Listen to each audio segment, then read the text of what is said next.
welcome to another episode of Alpha Intuition Podcast, the podcast that helps you become the CEO of your life by aligning your energy, frequency, and vibration so that you can walk boldly in your journey of learning and transformation. I am your host, Keisha Blair, aka Keisha the Electrician, and every week we're going to tap into real conversations to shift your perspective and elevate your life.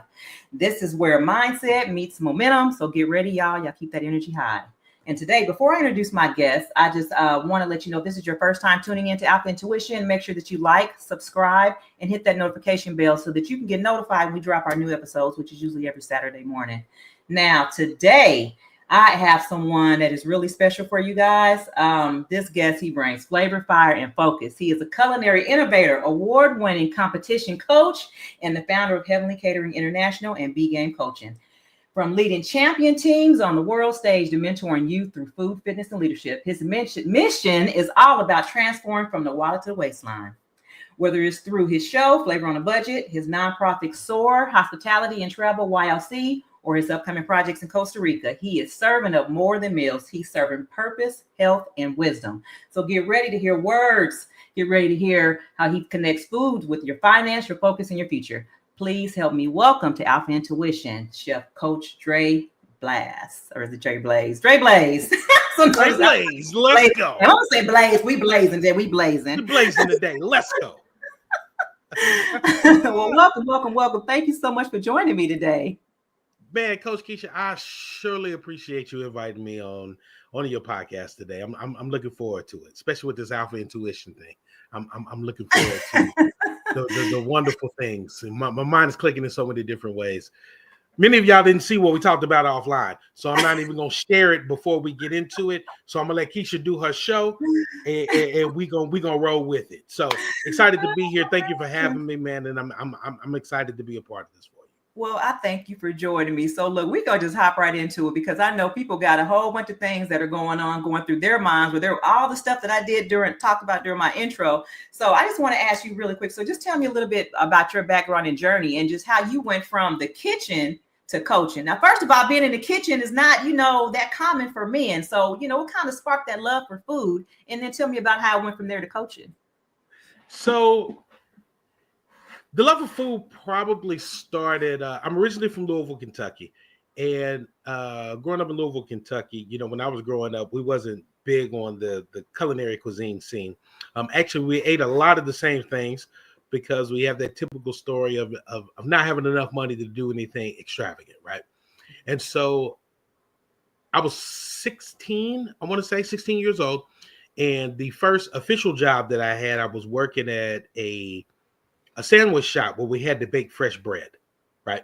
And so my job was when I came in the evening time, because it's better to cook when you have different climates and humidities and different things like that. It's better to bake when it's cooler and more climate controlled. So I'd come in the evening after school and I would bake bread for this sandwich shop that they would use for lunch and throughout the day. And so that's where my journey started. I first fell in love with it with my mentor, Gerald White. He was a man. I was kind of a troubled youth in my teen years. And so he took me under his wing and told me I could travel the world. And one of the first things he did, inner city school, we were one of the most poor performing schools in the state of Kentucky. And he told me I could travel the world. And so he took me to Barbados. And that was my first international trip. A little kid coming from, the ghetto, the hood, however you want to name it, and have an opportunity to go to this Caribbean island and experience something different. I've been traveling ever since. I mean, I have double-digit countries at this point that I've been able to travel to, with food mostly. And then from there, I started in the front of the house as a general manager. I went to University of Houston first for hotel and restaurant management. And then I was in the front of the house from anything from fine dining to fast food. And I got burnt out with being in the front of the house. So I decided that I was like, you know what? I'm going to go back to culinary school just to see how much I know from being in the front of the house, being around food all my life. And I didn't need to go to culinary school, right? Because I had learned so much in the time because what was that? Roughly 15, 14 years of being in the front of the house. So I had learned enough about the restaurant industry and cooking where I could have made my own working in the kitchen for 3 or 4 years and been fine. But if God hadn't moved me to go to culinary school, it wouldn't have led me to an internship working at Walt Disney World. Mm. I got an internship, and I'm 10 to 15 years older than all of the kids on campus, right? And I got to do the Disney internship. I worked at the #1 resort at the time, the Grand Floridian Hotel. And so I got a wealth of knowledge. When I say I got my teeth kicked in, for a comma word, I got my teeth kicked in, but it helped me to prepare for everything that was coming in the future with culinary. And so that's where it really started. I had an opportunity to work for Dr. Pepper, Aramark. I was a corporate chef for American Airlines for a period of time. And then after that, I ventured out into my own and started my own catering company. And been doing that, ever since. So that's the short version of the culinary journey to get to where I am now. And how I got into coaching. I've been coaching my entire life. I realized that when I started coaching Little League football 15 years ago or so, my son was playing Little League football, and I coached his team, and then I coached a few other teams. And when I really got the spark for it was I was the defensive coach for the football team. And the previous year, we won 0 games. So I made some adjustments to the defense and personnel. And the next year, we went undefeated and we won the citywide championship, right? Nice. And so the head coach was like, are you going to stay? And so I ended up staying 3 more years, but he was like, you made those subtle changes. Same kids. They were just out of position, right? That's when I recognized that coaching was my true gift. It's my true passion, because all I did was take the same players and figured out their success and moved them to their success position, right? We had a bunch of talented kids, and you can appreciate this as a coach. You can have a team of 100 talented people, but if they're in the wrong place, you're not going to see their talent. You're not going to see their excellence. What you're going to see is them struggling at something they don't want to do, but they're doing it because they're good at it, not great at it. Yeah. And once I shift those kids from their good position to their destined position, their great position, everything fell into place. Right? And so that's where my passion came in for coaching, and went from Little League coaching to coaching culinary sports, and it has been an absolute joy. Wow. So you said something that you were working in the front of the house. What are some of the positions that you worked in the front of the house? Okay, so my first job in college, I was a dishwasher. That's the back of the house. But yeah, I was a dishwasher for the George R. Brown Convention Center. It was part of my project for the University of Houston, Hilton College. And I had a great title. It's called Executive Steward, right? Glorified dishwasher. That's title. Yeah, that was the title. Executive Steward, glorified dishwasher. And I basically learned how to wash, 5,000 dishes within, a 4-hour period, because we did nothing but conventions. So front of the house positions that I've been a waiter, I've been a host, I've been a bar manager, I've been a bartender, I've been a general manager, I've been a assistant district manager, and my most favorite position at all the front of the house stuff was store training manager, because I spent some time working for Popeye's Chicken, and I became a store manager. So I got to travel all over the country and open up new stores. And so that was right up my alley, because I love to travel anyway. And then I only had to go there for about 6 to 8 weeks, and then boom, it's out to another city. So those were some of the positions that I worked in the front of the house. I think off the top of my head, I was a bus boy. That was probably fun. I probably made more tips because I was, being a bus boy than I did working wait staff. Well, I guess the reason why I asked you that question is because I've worked in food and beverage before. I've been a food and beverage director, assistant director, kitchen manager, and restaurant manager. So, and very rarely do you have some of the chefs that have actually had an opportunity to work on the other side of the kitchen. So that's why I asked that question. And true. You working on that side to where you had the customer contact, how did that help you or hurt you when you went to culinary school and you started working in the kitchen? Oh, it helped me tremendously, because when I got in the kitchen, especially when I was down at Disney, if there's anybody tell you about Disney, it's always customer first, not customer right. Right? Mm-hmm. It was always customer first.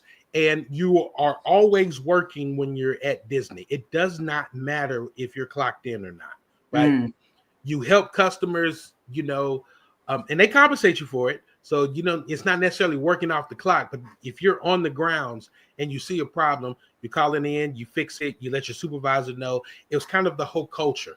So working in the front of the house and then coming to the back of the house, it actually helped me. And I remember one of my chefs saying this.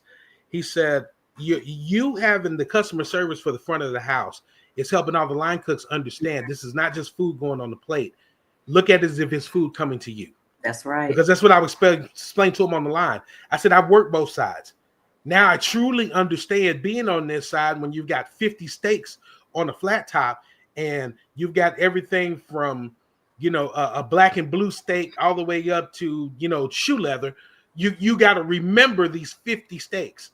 They have to go out pristine, right? And a lot of times cooks, when they don't have to deal with the customer, they don't think about it in that sense. And I would always teach them, I said, cook it as if you're cooking for yourself. Would you serve you that? If you wouldn't serve you that, cook it again. I don't care if it takes more time. Yes. I'd rather somebody wait for the steps of perfection than for you to get it out quickly because you're trying to beat time. Mm-hmm. If their complaint is, oh my God, I waited 30 minutes for it, but the food was fabulous, I'm perfect with that. I hate to say, hey, I hate to get those reviews that says, hey, the service was incredible. It came out quick. I mean, I ordered X, Y, and Z, and it was out within like 10 minutes, but it lacked flavor. It fell flat. Nah, I don't want that. I'll take late all day over unflavorful, cold, undesirable food. Well, and then you have to think about it. You got to pay for it twice because because you said it's the customer first. So not only are you going to pay for the one that you ruined or didn't prepare properly, now you have to give them a correct one. And then you're going to comp them for it more than likely. You're going to compensate that guest for it. So you're paying for it twice. So it's just best to just take a little bit more time, explain to them what's going on, and just give them the product that they asked for or give them the food that they asked for. Look, real quick, I remember I went to a restaurant and I asked for my steak medium rare. And it came out well done. So I sent it back. It came back well done. And I said, okay, come. Now, they had no idea that I was actually the oncoming food and beverage director at this hotel. So I just happened to go and dine in the restaurant. Yeah, they had no idea. So I asked, could I speak to the chef? And I asked him, I said, well, I asked for this to be medium rare. And it came out well done twice. And he said, well, I don't like, he said, I don't like cooking food that's not cooked all the way. I was like, wait a minute, but it's not your food, it's mine. And if I want it raw on the plate, bring it to me raw on the plate. He said, I don't like cooking food that's not cooked all the way. Oh Lord, I said, I'm up for it. I said, what am I getting myself into? Oh, that is hilarious. That is hilarious. It's not your wow. So okay. That after the second, and after I sent the second steak back, I said, okay, let me just see. So then I explained to him that I was going to be his new boss and that I needed my steak to be cooked medium rare. I don't even remember what temperature it came out the next time, but it just, I was at this place. I don't like cooking food that's not done. Wow. I was like, oh, I got my hands full on this one. I can see this. I've been in the industry a long time. I have not heard that one in the kitchen. Just when I think I've heard everything, I have not heard anybody tell me that I don't like cooking food that's not all the way done. Wow. Yeah, you actually brought back some memories. I actually worked at a hotel called the Lodge Rancho Mirage. It was years ago. It was in Rancho Mirage, California. And I worked as the food and beverage operations manager under a great food and beverage director. His name was Mark Westengard. And he taught me a lot about food and beverage. But I remember plating for those hundreds of banquets to where we had to make sure that food was right. The executive chef that was there, can't remember his name, but they were top notch. They made sure that everything went out perfect. So that's where I started my food and beverage learning and training at was there. This was back when I was like 29. What, So you're not you 29 now? plus a few more years, plus a few more. Oh, okay. Well, we'll go with 31. We'll take that. There you go. I take it. But I learned a lot, and then it was always with the, it was always about excellence. They operated in excellence, so that was something that I appreciated, and that's how I started my career. So to go forth and to hear this guy say, "Oh, I don't," I'm like, well, where do they teach that at? To where you call yourself a chef, and then you bring me something that I didn't ask for. So interesting. No, that's somebody you move to the deep fry station. You don't let him cook steaks. He don't get to cook steaks. You don't have to fire him, but he don't get to cook steaks, burgers, anything that French is fries. mediums into that. He gets French fries, deep fried shrimp, the fried fish fillet, anything that's coated, chicken fried steak. Oh my gosh! Because you got to cook that all the way through. No, like I said, you're much nicer than me. Because when it came out well done and I asked for medium rare, you clearly paid no attention to this ticket. I want to talk to him the first time. He just said it and forget it. He just walked away from it, came back. Yep, it's done. Pick it up. Oh my gosh. Okay, look. So you talked about all these different places that you went to around the world and championship teams. So you had an opportunity to coach some championship teams. Let's talk about some of the awards that you won through cooking. Okay, so one of my favorite awards is in 2018 to 2019, before the pandemic. I was voted Texas Super Chef in a competition with the World Food Championships.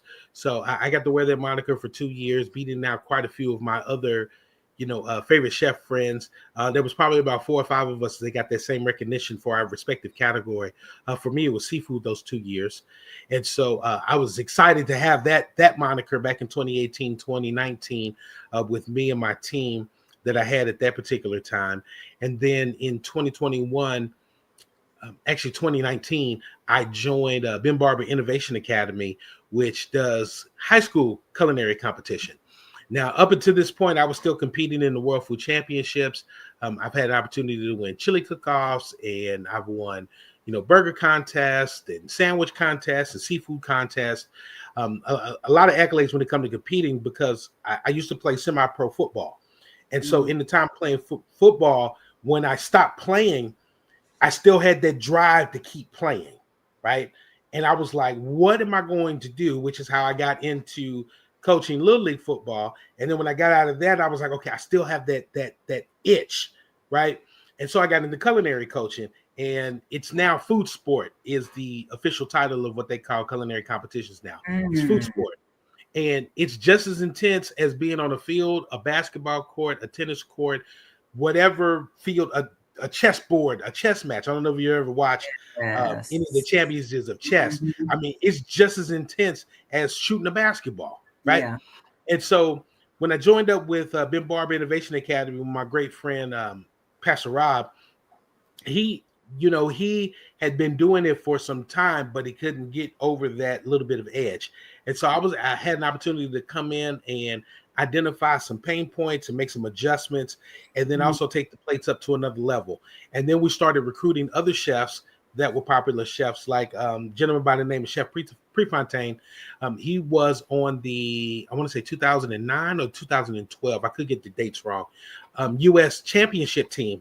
Because there's a culinary championship where all the different nations come together, and they go to Switzerland, I believe. Oh, wow. And we compete to see which country has the best dishes, not necessarily cuisine, it's the best dishes, right? And he was fortunate to get an Olympic gold medal for it. So we've brought in some heavy hitters to be advisors for our team.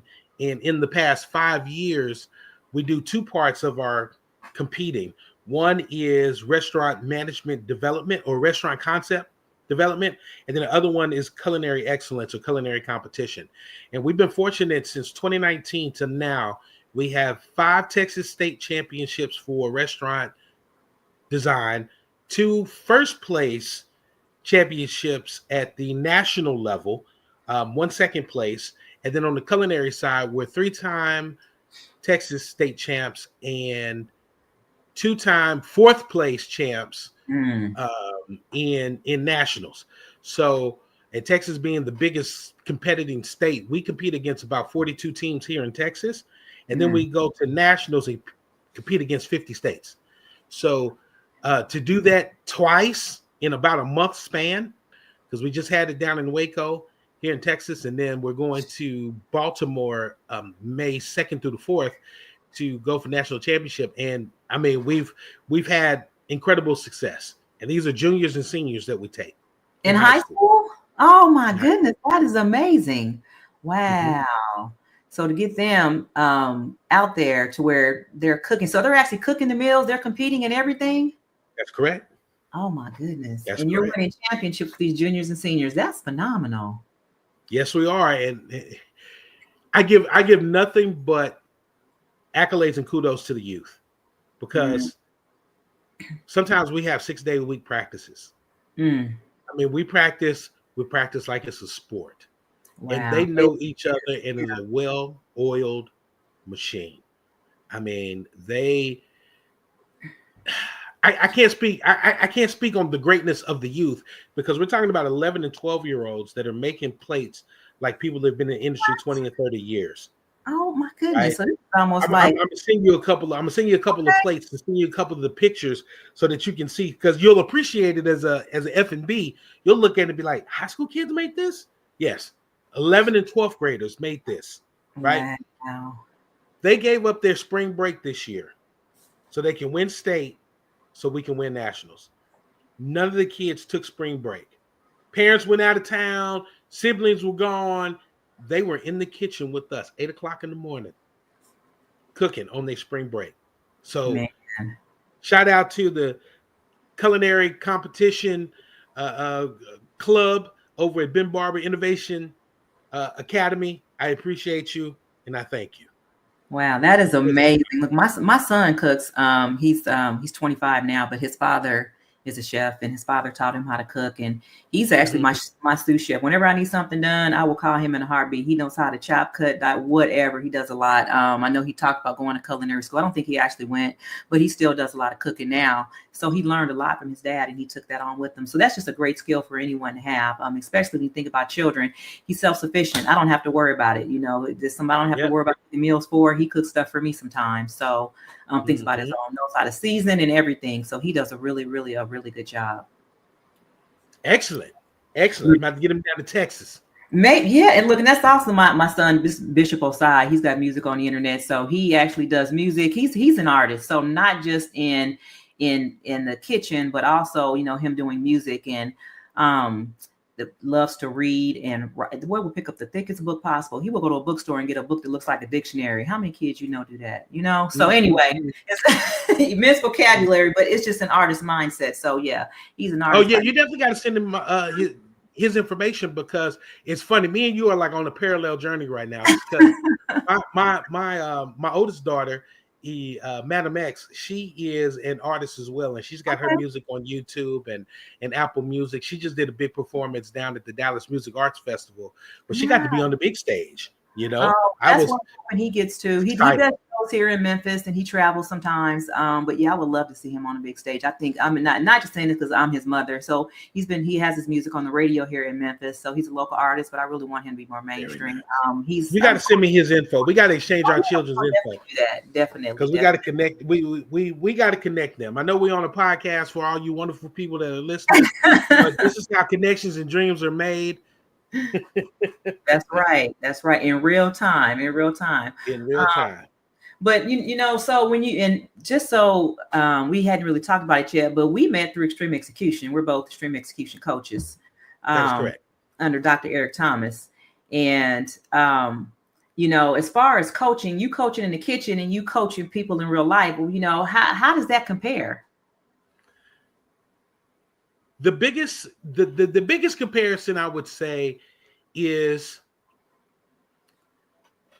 the ability to unlock the mind. So with my particular program that I have, it's called Voice, Power, and Mindset, right? Unlock your voice to unleash your power, to adjust your mindset, have a paradigm shift, right? Mm-hmm. And what I found coaching youth and coaching adults, because most of the adults that I coach are executive VP and C-suite type people, right? And so they hit a ceiling, And they think that ceiling because they're at a company that, they hit a ceiling as far as how much money they can make, how many bonuses they can get, and even advancement because there's people higher than them. And the only way they're going to, they get retired or, they get fired for doing something they weren't supposed to do. Right.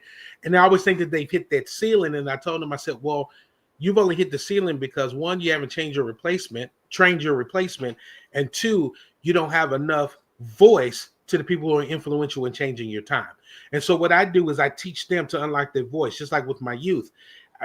I get quiet students, overzealous students, introverts, extroverts. With extreme execution, we use the flight assessment. And so I have, pilots that think they're better than who they are. I have flight attendants that are flighty, right? I have my ground crew that just wants everybody to just be together and be in love. And then I got my people that are so analytical that they teach themselves out how to do a process when cooking. Absolutely. Right? They overanalyze it. And I'm like, just follow the recipe. Like, this is right. Just follow the recipe. And so the way that the comparison goes is that adults and youth are at that same level of understanding who they truly are with their voice. Most of the time when they come to me, they think they've hit a ceiling. And I tell them that you haven't hit a ceiling because there isn't one. They've always told us that the sky was the limit. Last time I checked, the sky was the start. Yeah, wow. It's interesting. Right? Because think about it. If a rocket can bust through the Earth's atmosphere, then that means there's more than the sky, right? That means there's a whole atmosphere. There's 9 other planets or 8 other planets that we know of, and probably 1,000 more than that. There's millions of stars up there. If we truly had someone that walked on the moon, that means the sky isn't the limit. It's the starting point, valid right? point. Mm-hmm. And so I get to that. I get the comparison is that most of the time they're both at that same level when it's my time to coach because they think that they have stopped. I've reached the pinnacle. I can't get any better.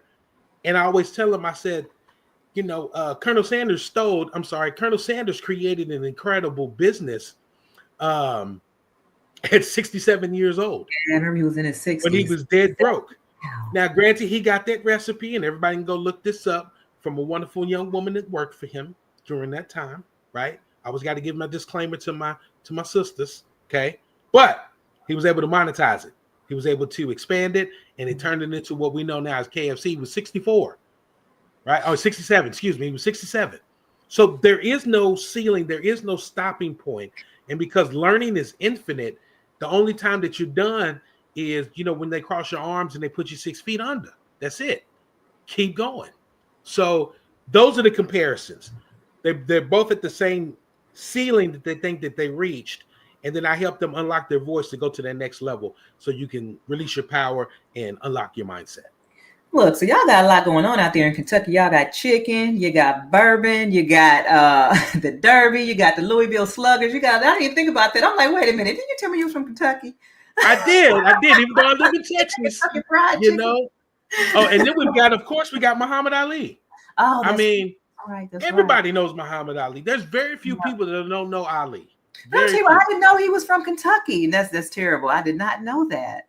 Louisville, Kentucky. Yep. You know what? And I think maybe I just forgot because now that you say it, yeah, Louisville. Maybe I just didn't think it was. I didn't think about it being Kentucky, but I do remember the Louisville part. Not good. With straight from the River City. Okay. Wow, interesting. So, but you said something powerful. So you said that children, or when you work with the youth and you work with the C-suite adults, they basically have the same mindset to where they have that limiting belief. That is correct. Is interesting. Very interesting. That is correct. And a lot of it, in my personal opinion, from research and coaching, when we were younger, we were fearless, right? Most of us. Some people weren't, but most of us in those younger years, we were fearless. We didn't care about walking into a door or stepping into something new or climbing a tree. And I know in you and I era, riding the bike until the street lights came on, and no helmet, no elbow pads, no.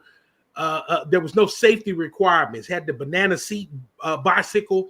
It had no requirements. We lived without guardrails. Right? We didn't have blinders on like horses. We didn't have that. Right?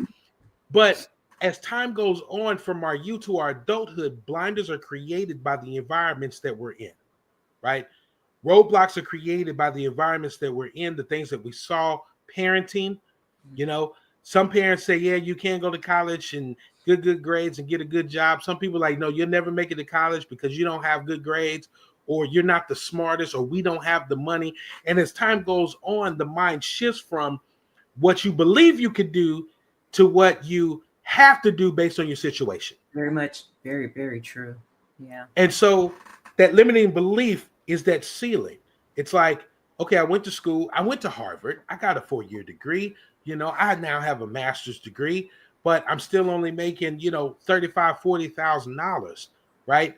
Because that's what my parents said I should do. Go to school, get good grades, and then have a good paying job that I'm going to stay at for 30 or 40 years. It might have worked for them, but it might not work for you. And because you haven't changed your thinking, you haven't shift or had that paradigm mindset shift in yourself, you're going to be stuck at that level because you don't believe that you're more based on the past. Most kids aren't like that.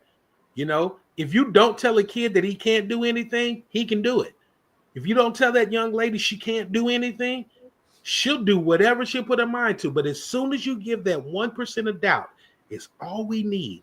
It's kind of like I tell people, you can do 1,000 things great, but it's the one bad thing that you did that people remember most. Yeah, that's very true. You could have a 4.9 star rating in a restaurant.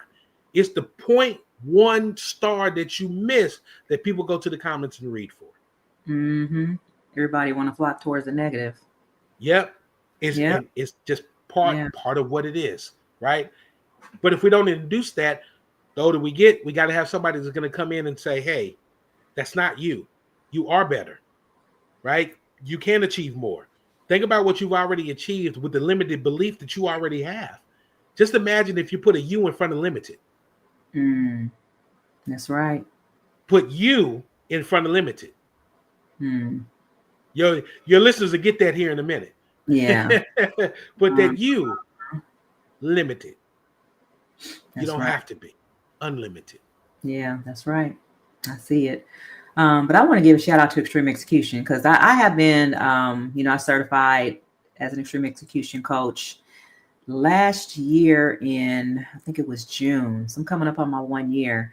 Well, congratulations. Thank you. So how long have you been certified through Extreme Execution? And then I want you to tell me how has it helped to change you? My certification 4-year anniversary was March. Ah, nice.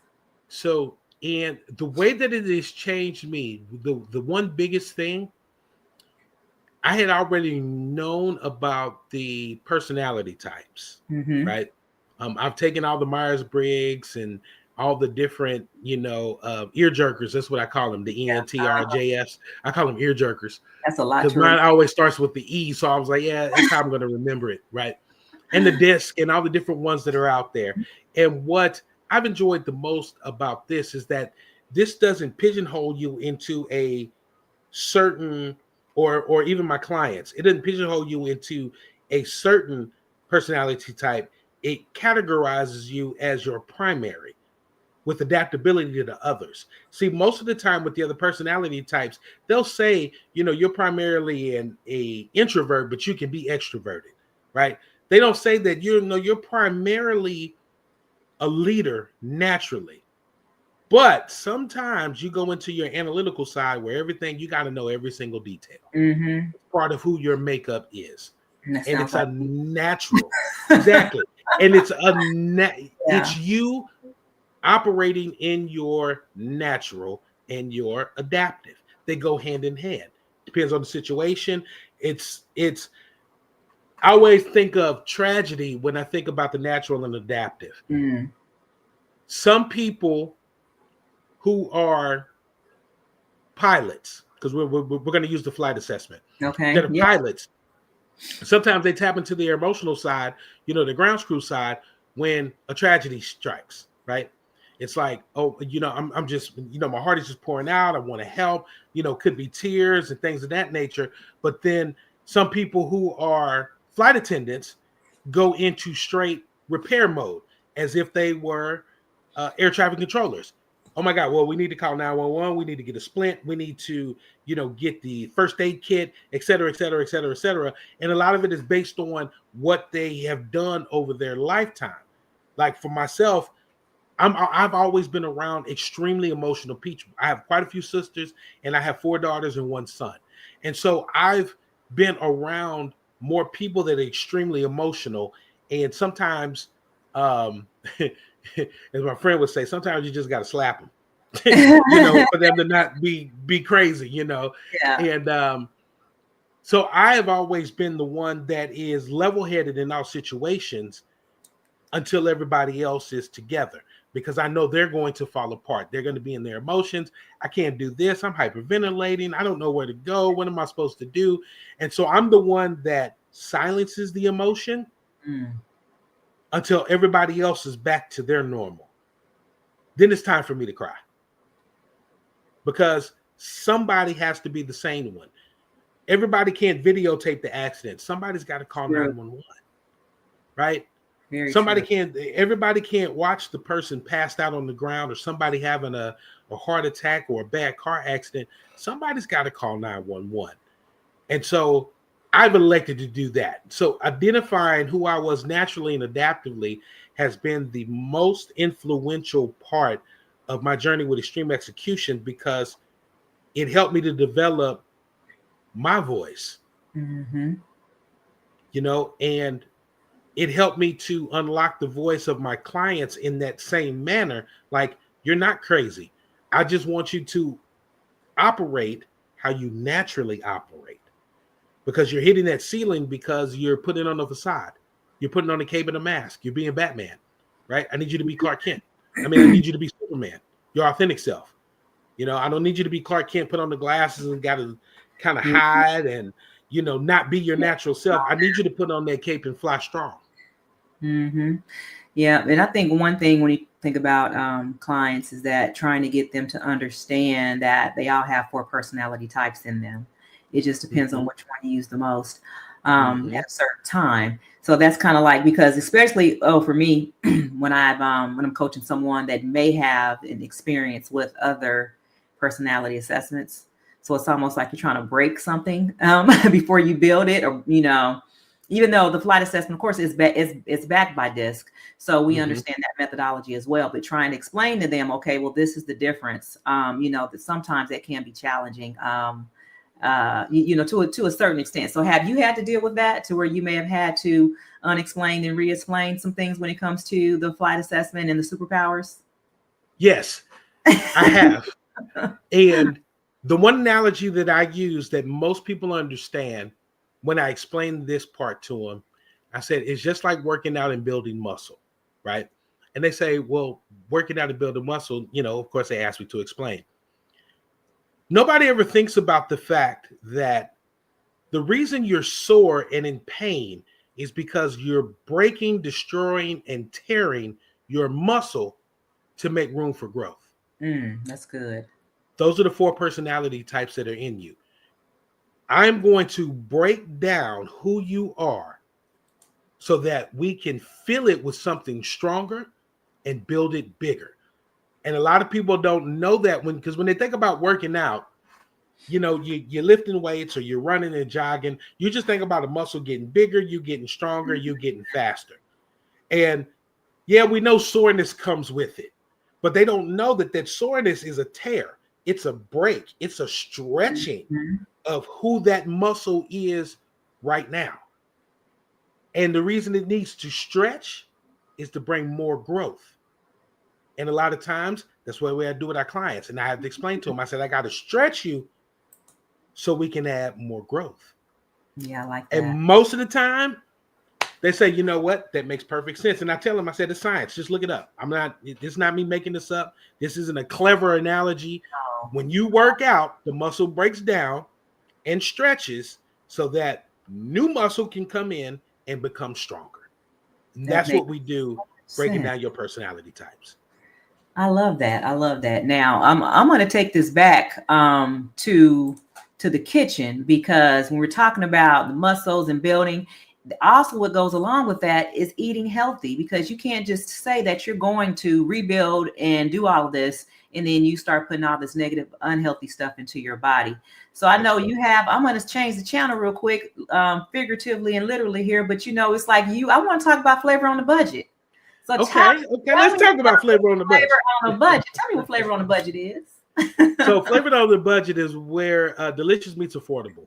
My show Flavor on the Budget is designed for people who are looking for an extremely economical way to continue to eat healthy without having to make great changes in their lifestyle, right? I'm not a fan of the word diet because it's oversaturated, right? Mm-hmm. We're always on a diet no matter what you eat. It's just either a bad diet, a good diet, a diet that's applicable to you. So I always tell people, I said, it's a lifestyle change. And so with my show, I introduce foods that are flavorful, that are also great for the body and apply a complete set of nutrients for you. But then it's also easy on the wallet, right? Because the misconception is that it's expensive to eat healthy. No, it's expensive to overeat.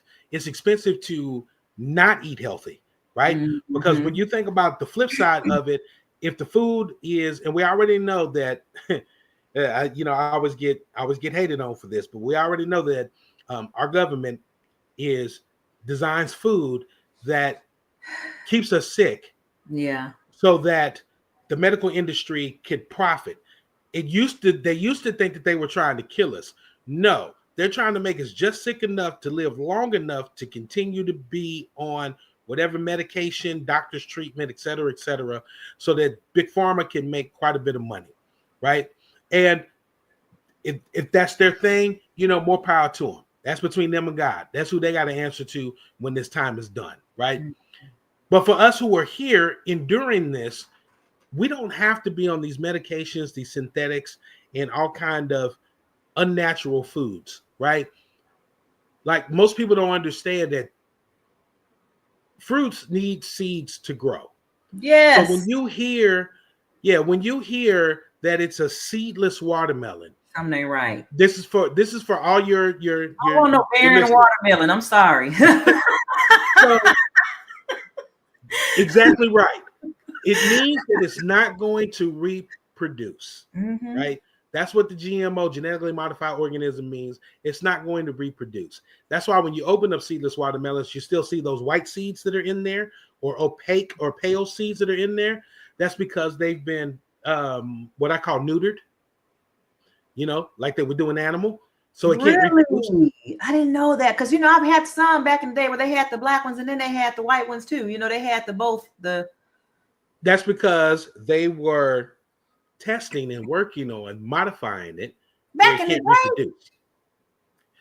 This has probably been going on since somewhere around clutch my pearl 72, give or take, or so, with the Food and Drug Administration. And you should already know the FDA runs our food, right?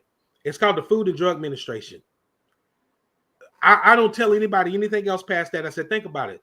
Food can be in the drug. It can be an elixir. It can be a healing factor. It can be an aphrodisiac. They paired it with the drug industry. Wow. That is mostly synthetic.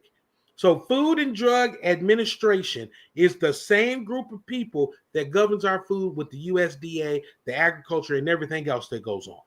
Look. So it's designed to keep us sick, right? Wow. And so the show focuses not so much on that political side. I'm doing that because I'm on your podcast. Not so much the political side, but it focuses on foods that you can find that's within your budget, that doesn't have to break the bank, but they can still give you the quality nutrients that is needed for you to have a sustainable life. And then I go into further, people, I want to know, eating for your blood type, eating for curing whatever disease that you're dealing with. And I have been a person who has reversed diabetes just by changing my eating habits and understanding my blood type. And so I teach that in my food. Just about everything that you're going to see on my show is kind of geared towards a heart healthy diet, as much as I don't like to use that word, but it was designed by myself because I was able to reverse my diabetes with food, not with the medicine. No, that makes good sense. Let me tell you something. I didn't even think about it. How you said Food and Drug Administration. So just this morning, I was on a call with ET and CJ. It's called, I'm gonna get this wrong. I think it's called Coventry Currency. So I was on this call Okay. this morning, and ET asked a question about what are we addicted to. So I said that, I raised my hand, and I said that, just thinking about the question, said I'm addicted to food because not just any food, but sugar, like cookies. And man, Girl Scout cookies been wearing me out since March. So, just eating the things that I know that I shouldn't eat. And then I said, man, and DoorDash be calling me. And he checked me real quick. ET was like, nah, you be calling them. And I'm like, Right. You got to open up the app. No, I got to open up the app. So I'm going to tell you something I did today, right? Because I thought about it after I got off the call. One thing, as we were praying out, and I did a post on this, but one thing that I said I felt in my spirit was that get up and walk. That's what I heard. So that's what I did. At 6 o'clock in the morning, I got out and I just started walking. I walked around my neighborhood, saw some houses that were for sale and stuff I hadn't even really seen before, hills and valleys and all of that. I'm like, I didn't even know I had the hills because I'm usually in the car. Don't even pay attention to it. Anyway, did a 30-minute walk, came back, and then I said, you know what? I walked past my pantry. I said, I got to get this stuff out of here. So I threw all of the sugar stuff away that is in my pantry.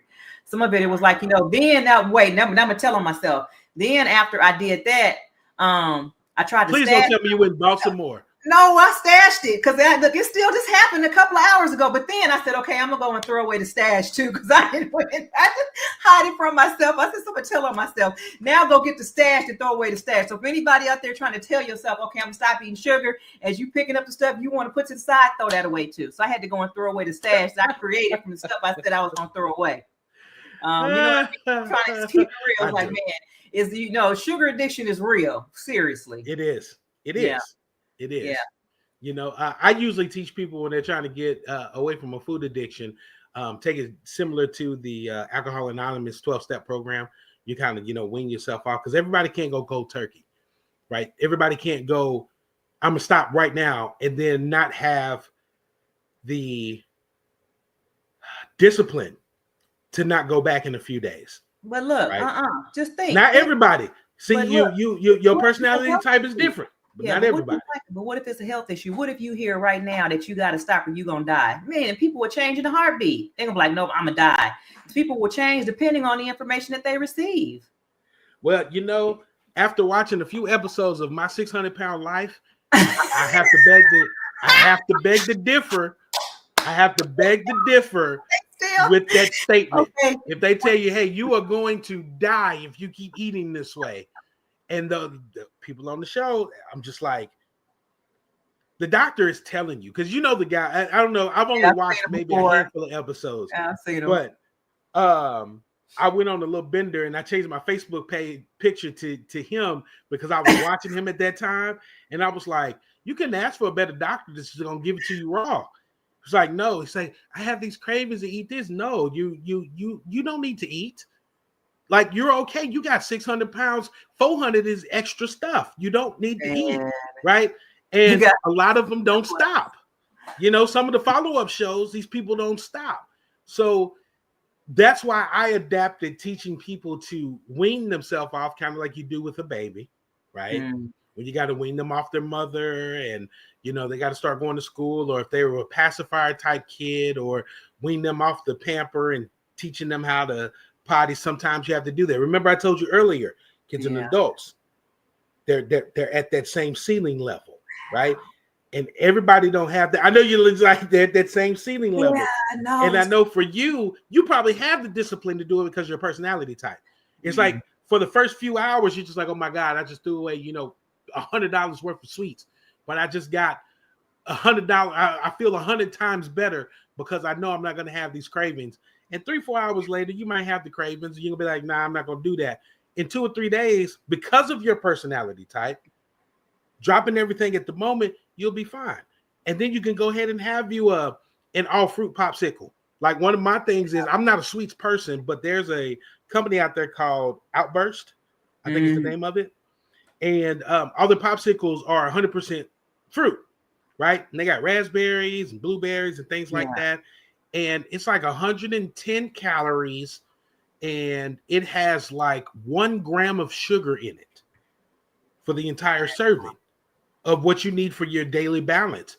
Mm. I found out I take one of those, I'm good for sugar for the rest of the day.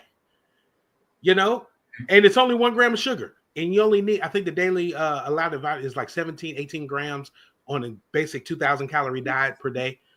You know, and I'm only getting one from this because you get sugars from everything, from potatoes, from, you know, everything almost has some kind of glucose, sucrose, or fructose in it naturally, right? So my kudos off to you for being able to do that.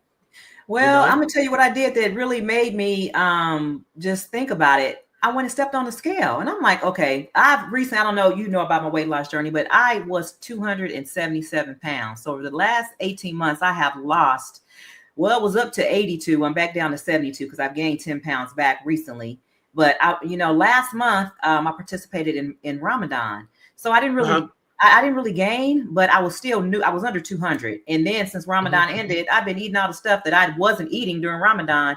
So then within all the stuff that happened, I'm starting to get headaches, and I've had headaches like the last 2 mornings. So I'm like, okay, this is just crazy. So the call that I had this morning, just the acknowledgement, it was like, okay, I need to do something about this.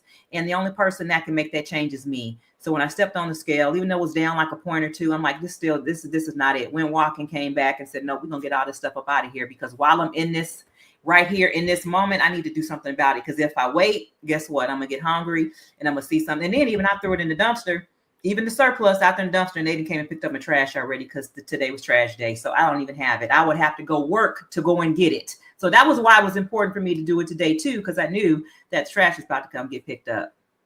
So yeah. Fantastic. Well, yeah. Thank you. Everybody in podcast land, when y'all see this, y'all give a hand clap.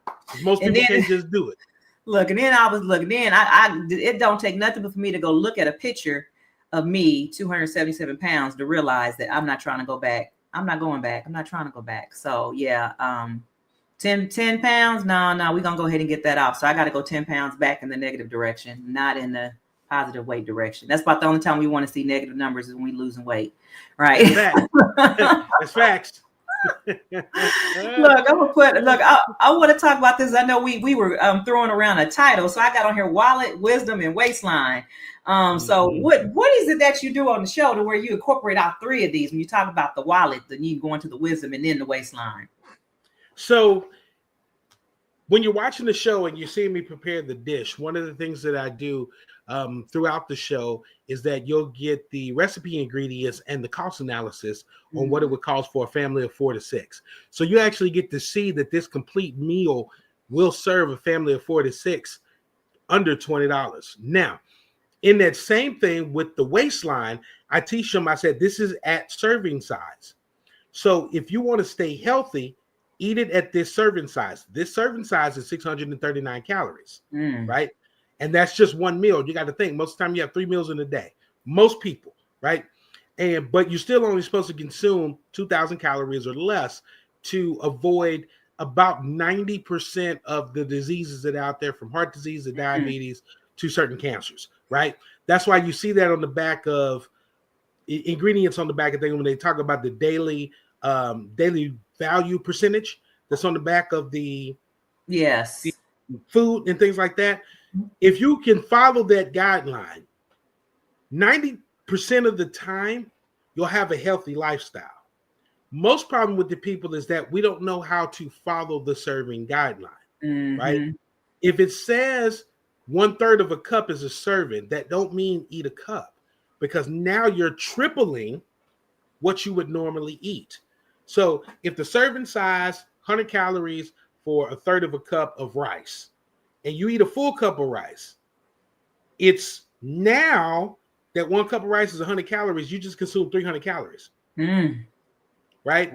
If the serving size for, I don't know, just even if you think about food that is not as healthy, right? Fast food. Most fast food meals are about 1,000 to 1,100 calories. Most fast food meals are 2 to 3 servings bigger than a regular serving.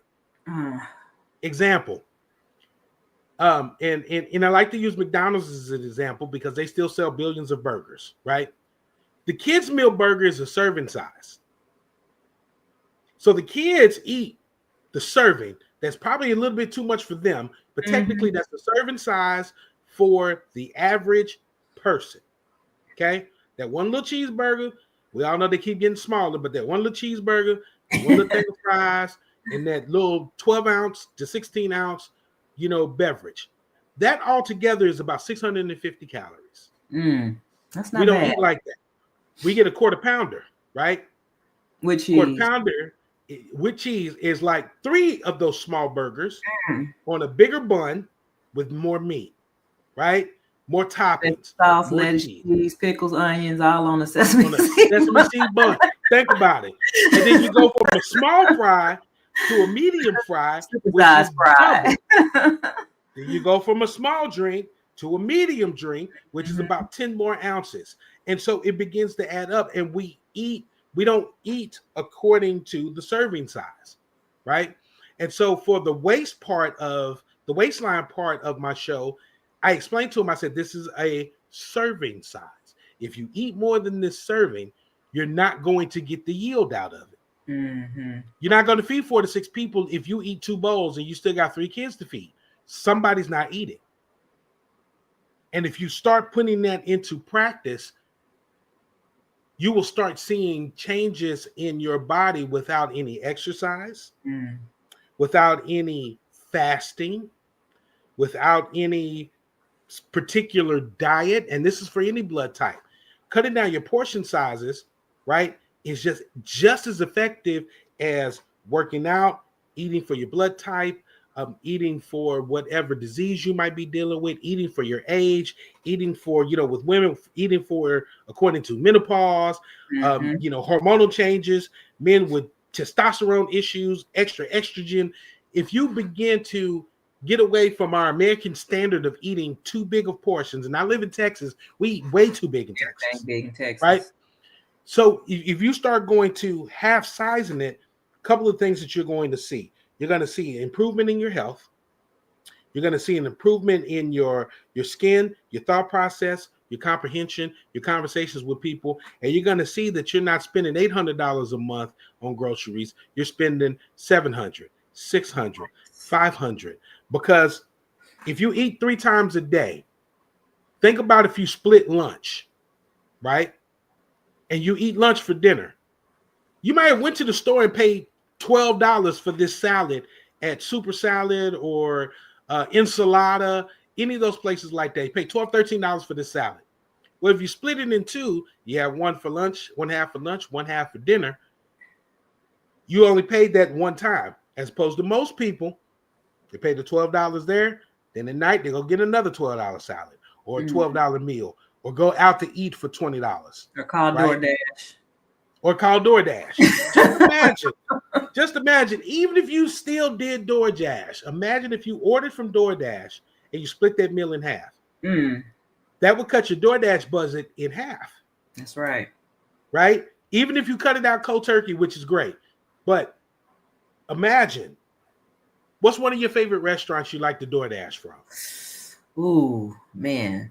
You look like a Kava girl to me. They got Kava in Memphis. Kava is a big salad plate. Big salad. I'm not calling whole food, natural kind of plate. When I call, I'm not calling for no salads.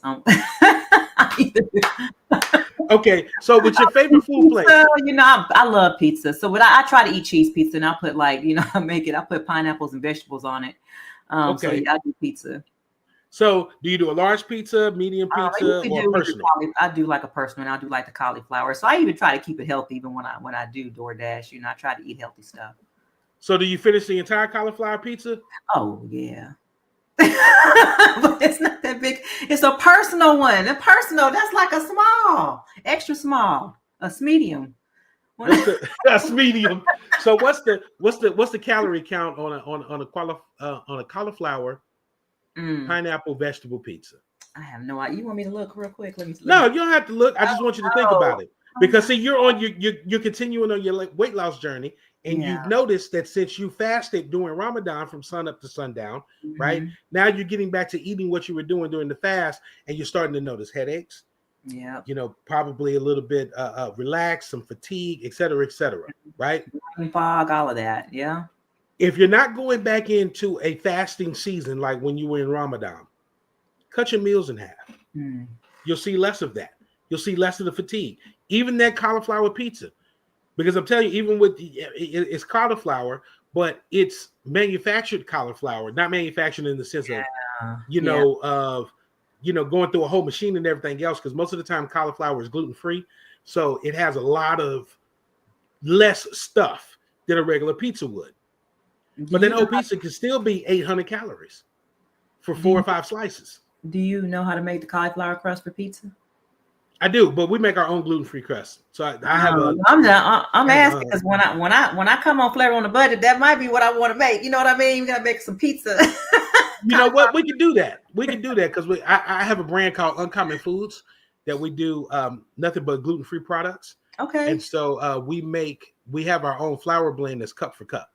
So we stopped doing cauliflower pizzas because of that. We used to do cauliflower pizzas all the time.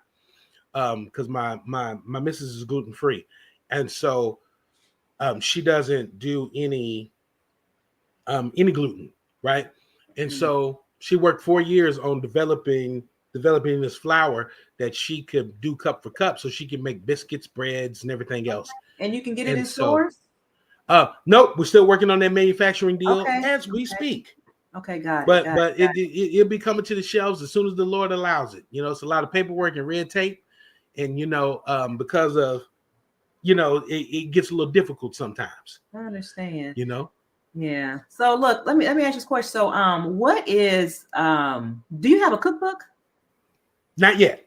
Not yet. So I was that. So this is but I have finished my coaching book that's going to have recipes that coincide with each of the coaching principles. That's nice. I like it. Yep, all healthy food, and there's 8 different disciplines that's in there. So there will be recipes for each one of those disciplines. And my goal is for 4 of those to be former students of mine that was on my championship teams to put their recipes in the book based on the best part of the training that I gave them, because I train them on discipline, consistency, skill, will, and knowledge. So those are the first 5 points of unlocking your voice. Discipline, consistency, skill, will, and applied knowledge, right? Because I always tell them, I said, you can know a whole lot of stuff, but if you don't use it, I mean, even Albert Einstein said that. It's like, yeah, you can be smart. If you don't use it, you just as dumb as the people that don't know. That makes sense. So look, so what's one of the recipes in there that you can kind of give us a little hint? Like, what's one of your favorite ones that you've included in the book? Probably one of my favorite ones is one of my personal ones. I do this bourbon and brown sugar braised brisket, right? Ooh, wait. Run that back. You said you do a bourbon? It's a bourbon and brown sugar braised brisket. So it has 100 proof bourbon, molasses, green onion, soy sauce, garlic, green onions, and some other spices that I put in there. And I plan on putting it under the discipline portion because it takes about 3.5 hours to cook. And so most people, especially when it comes to brisket in Texas, they want to eat it right there, very fast, right? That's why most people go to barbecue joints instead of smoking their own brisket, because we're talking 13 to 12 hours. I go to Buc-ee's. So go to Buc-ee's, right? And so I've created a way to mimic that same flavor that you would get out of a 12-hour smoked brisket in a braised process. Wow. And so it does require discipline because you got to marinate it for 24 hours. So you have to wait. So this is like a 2-day process we're talking about. And so that's one of the recipes is going to be in there under discipline. And then my students are going to come up with some of the other ones that's going to be in there as well. Wow, that's amazing. Look, you got so much that's going on. I don't want to forget to talk about your nonprofit in SOAR. And I know you do a lot with the youth.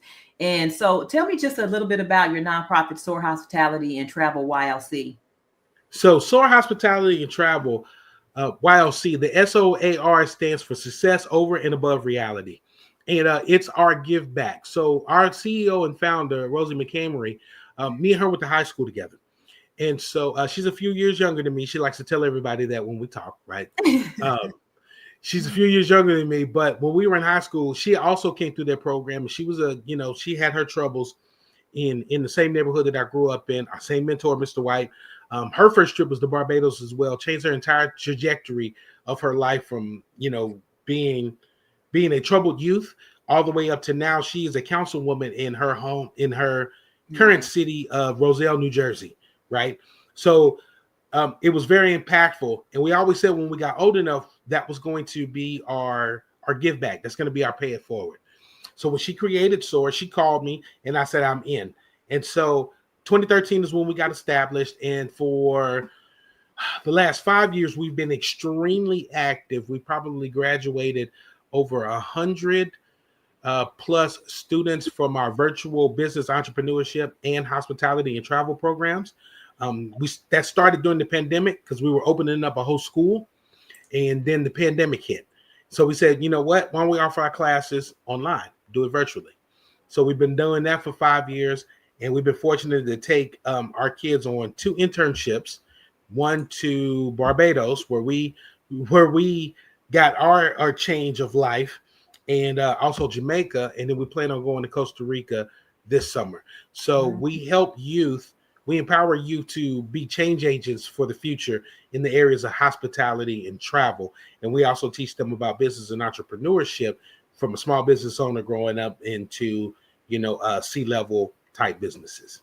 That's good. They ain't getting that in school. They're definitely not getting that, especially talking about legacy, finances, all of that. So that's just amazing. So kudos to you for making sure that you reach back and make sure that you talk to those youth about that, especially like the young men. I have 3 boys. I'm skilled trades advocate, and I really like to talk to the young ladies about the benefit of having a skilled trade, but just to see someone to where you reach back to those young men and you try to get them to understand just their leadership role. And that's profound. So kudos to you. Thank you. And I know, so let me ask you, so what else do you have coming up? You have any other upcoming events or projects? Yeah, I got a full calendar, but I'm only going to talk about a few. Okay. So I am a member of Arlington Sunrise Rotary Club. And in Rotary, we've created a project that started about 5 years ago for international cuisine. And our first stop was in Costa Rica, a city by the name of Tiaba, Costa Rica. And I got an opportunity to put together an entire curriculum and teach ladies from the neighboring communities around the University of Kati, because that's where I do it. University of Kati is about agricultural and self-sustain and sustainability food and eating. Like a lot of Costa Rica, they don't have they don't put lids on their drinks if you go into a fast food place. All the straws are straws. You don't use straws. You drink out of the cup, right?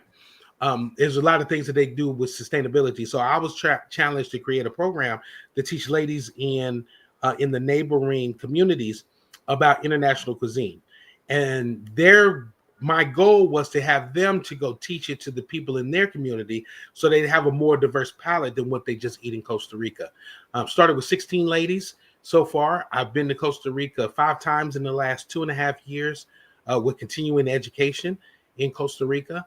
And a few, 1, 2, 3 of the ladies actually teach what I've taught them to the people in their community. They always send me videos and updates and posting online. And they have like 73 pages worth of basic international recipes that they could do that's not the cuisine of Costa Rica. And so it's a partnership with the Travel and Tourism of Costa Rica. I can't remember the acronym, but it's the Travel and Tourism Department of Costa Rica to bring new cuisine to there. And I actually have one brand new cuisine that I created that I like to call Gallo Tico, right? And it's Costa Rican gumbo. And I took a combination of gumbo that comes out of, traditional New Orleans, its French roots and backgrounds, and combined it with the gallo pinto, which is the country's national food. It's a combination plate of a few different things. And so I married those two together and created what they call gallo tico, or the Costa Rican gumbo, which if God says the same, should be introduced to the market down there within the next year as a new staple food in Costa Rica, because that's the only place you can get it right now. Nice. Very nice. That sounds wonderful. It sounds so good. Costa Rican gumbo. Interesting. Huh. Costa Rican gumbo. Gallo tico. I love it. All right. Now I want you to tell me real quick how people can find you online. I'm going to put your stuff across the bottom, but I want you to tell people how they can find you online and how they can go to either to your website or go to your TV show. Tell me, I mean, how can we find you? Excellent. Well, the place I'm most popular is on LinkedIn. It's my first and last name, Andre Blas again, on LinkedIn. Also the same thing on Facebook. If you go to IG, I have two pages. One for my coaching, which is at B Game Coaching, and then my personal page, which is Chef Dre Blas. It's where you see all my fun stuff, right? All the events that I'm involved in and everything that, encompasses my food life. And then on TikTok, it's at B Game Coaching. That's where I do majority of my coaching output and clips from my show. It's mostly on there. They're across all the platforms, but primarily TikTok.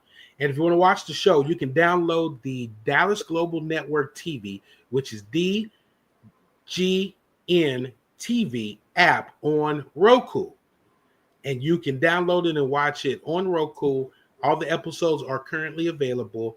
And if you don't have Roku, go to YouTube and you have to type it all in, which is crazy.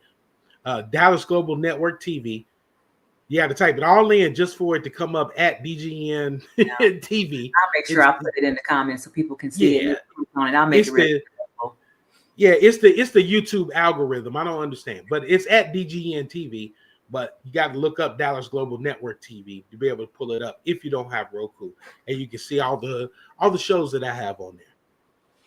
Yeah, absolutely. I've watched a couple of episodes. I got to go back and watch some more. So I'm interested because, like I said, this is very exciting for me to even talk about just some of the topics, and knowing that there are so many different flavorful creations that you can create on a budget and still make them taste good, because most of the time when you think about food that's inexpensive, it's cheap food and it's not anything that's healthy for you. And then when you think about eating something that's healthy, it's nothing that's flavorful. So to have that combination is something that actually helps you to stay healthy, that tastes good, and it's easy on the wallet. That's good. So definitely. I got a ramen noodle show coming up too. It's called really? I said it. Yeah, I'm going to do one of my flavor on the budget episodes is going to be. I love I haven't titled the episode yet, but it's going to be about ramen, because that was poor man college food, and they didn't realize that they were actually eating a gold mine. Look, I love ramen noodles. Look, I got some in there right now. Them didn't get tossed in the trash. I ain't gonna lie. I got them in there still. I didn't see no sugar in there. Hey, trust me. Wait till you have fresh ramen. You will have a new appreciation. You will have a new appreciation. Yes. Oh, wow. You will have a new appreciation for the ramen that you buy in the store. When you have fresh ramen, oh my goodness. I'm curious now. You piqued my interest. Yes, I'm waiting on it. Man, look. Yeah. It's coming. You heard it here first. Yes. All right. So look, I have, I'm gonna say my last two questions for you. So I have one question here. So what's one message that you want to leave the listeners who are ready to change their life and just to start, with a fresh plate, just to start doing, okay, like me, I done cleaned out my closet. What's the one thing that you would suggest that I do from this point going forward? Incorporated an additional positive habit. Most of the time when we get rid of a bad habit, we just get rid of it. We don't replace it. And that's one of the reasons why we still have that craving. Yeah. Right. And not just in food. It doesn't matter what it is, whether you're a smoker, whether you're a drinker, whether you watch too much reality TV, whatever it is, you have to replace it with a good, positive, enriching habit to supplement that. And whatever that is for you. I know some people, it's, you took a walk. That walk made you come back and throw it in the trash. Maybe the good habit now, every time you think about sugar, you go take a 30-minute walk. I right? like that. I like that. I'm gonna tell you something. You just made me think about something. So during Ramadan, especially, I mean, I felt like I was about to crack like around day 3. I don't know if you were on the call that we had that Monday night, but on day 4 when I woke up, it was like, I had a newfound. I felt like just a newfound respect, and I felt like I had reached, I had gone over that hump to where it's like I felt like I could do it.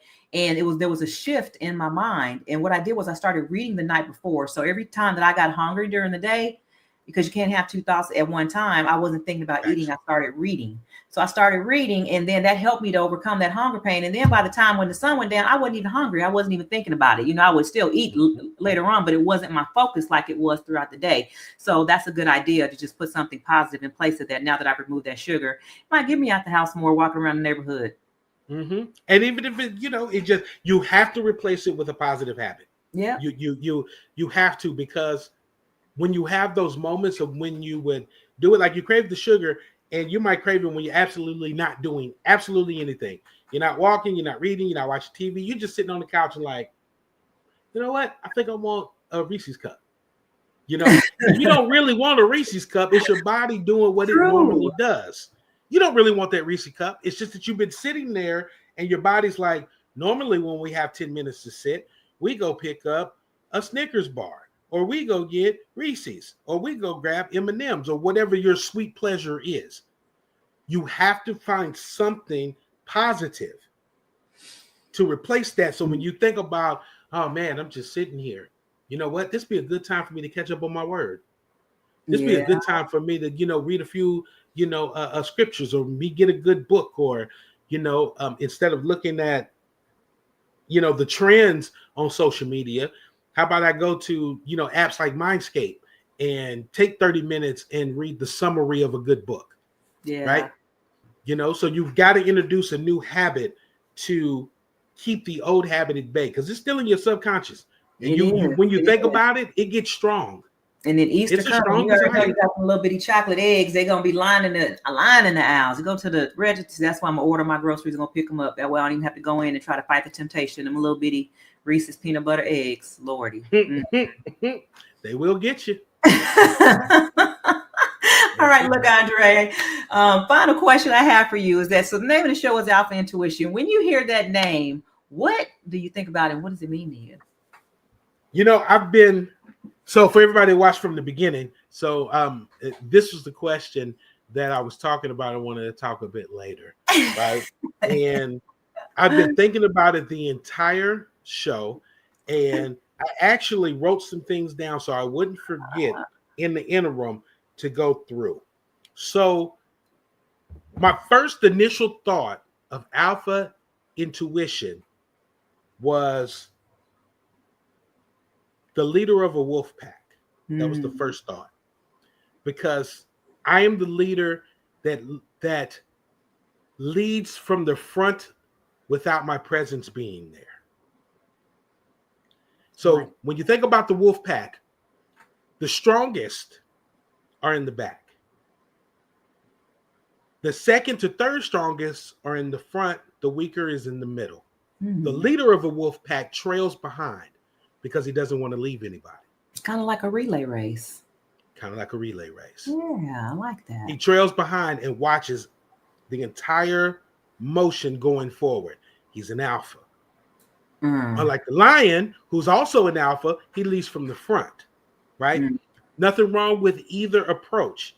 It all depends on the herd that you have behind you, right? You can build from the front and you can build from the back and still have your presence be there. So Alpha Intuition for me was God-given leadership instinct. The ability to be sharpened by my faith, my trials, my wisdom, and my lived truth.